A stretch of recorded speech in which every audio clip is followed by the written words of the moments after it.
Hi guys, ഇന്ന് നമ്മുടെ RS mechanical വർക്കിന് കയറ്റാൻ പോവാണ്. നമ്മുടെ വണ്ടിയുടെ മെക്കാനിക്കൽ വർക്ക് മൊത്തം എടുക്കുന്നത് കോലഞ്ചേരിയുള്ള ഓട്ടോഡോക്കിൽ വെച്ചാണ്. ആദ്യം തന്നെ ഫ്രണ്ടിൻ്റെ വീട്ടിൽ പോയിട്ട് അവനെയും കൂട്ടിയിട്ട് വേണം ഓട്ടോഡോക്കിലോട്ട് പോകാൻ. വരുന്ന വഴിക്ക് വണ്ടിയുടെ നമ്പർ പ്ലേറ്റും കൂടെ പൊട്ടിപ്പോയി. ഇപ്പം സന്തോഷമായി. ഇവനെ ഇവിടെ കൊടുത്തിട്ട് ഇവനെ എടുത്ത് നമുക്ക് വീട്ടിൽ പോകാം. അതിന് മുന്നേ നമുക്ക് ഒരു ഹാൻഡിലിന് ഗ്രിപ്പ് വാങ്ങിക്കാനുണ്ട്.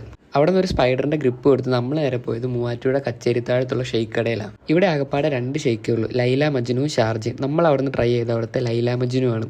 മൂവാറ്റുപുഴ വരുവാണെങ്കിൽ മസ്റ്റായിട്ട് ട്രൈ ചെയ്യേണ്ട ഒരു ഐറ്റമാണ്. 70 രൂപയ്ക്ക് അത്യാവശ്യം നല്ല ക്വാണ്ടിറ്റി തന്നെ ഉണ്ട്. അതും കഴിച്ച് ഞങ്ങൾ അവൻ്റെ വീട്ടിൽ പോയി സ്വന്തമായിട്ട് സ്പ്ലെൻഡറിൻ്റെ ഹാൻഡിലും ഗ്രിപ്പും സെറ്റ് ചെയ്യാൻ നോക്കി. പക്ഷെ അത് പാളിപ്പോയി. അഴിച്ചതെല്ലാം ഒരു വിധത്തിൽ തിരിച്ചിട്ട് വണ്ടി നമ്മൾ നേരെ വർക്ക്ഷോപ്പിൽ കൊണ്ടു കൊടുത്ത്. ഇനി വർക്ക്ഷോപ്പിലെ ചേട്ടൻ പണിയെടുക്കട്ടെ. അവിടെ നിന്ന് വണ്ടിയുടെ ഹാൻഡിലും മാറി നമ്മൾ നേരെ പോയത് മൂവാറ്റുപുഴ സ്റ്റേഡിയത്തിൻ്റെ ഫ്രണ്ടിലുള്ളത് ഈ കടയിലോട്ടാണ്. ഞങ്ങളിപ്പോൾ ഇവിടുത്തെ സ്ഥിരം കസ്റ്റമേഴ്സാണ്. അതിന് കാരണം അവിടുത്തെ ഫുഡ് മാത്രമല്ല, അവരുടെ 2 പേരുടെ സ്വഭാവം കൂടാണ്. ഇനി നിങ്ങൾ മൂവാറ്റുപുഴ സ്റ്റേഡിയം ആ ഭാഗത്ത് പോകണ്ടെങ്കിൽ ഈ കട ജസ്റ്റ് ഒന്ന് കയറി നോക്ക്. ഇതാണ് വണ്ടിയുടെ ഹാൻഡിൽ ചേഞ്ച് ആയിട്ടുള്ള ലുക്ക്.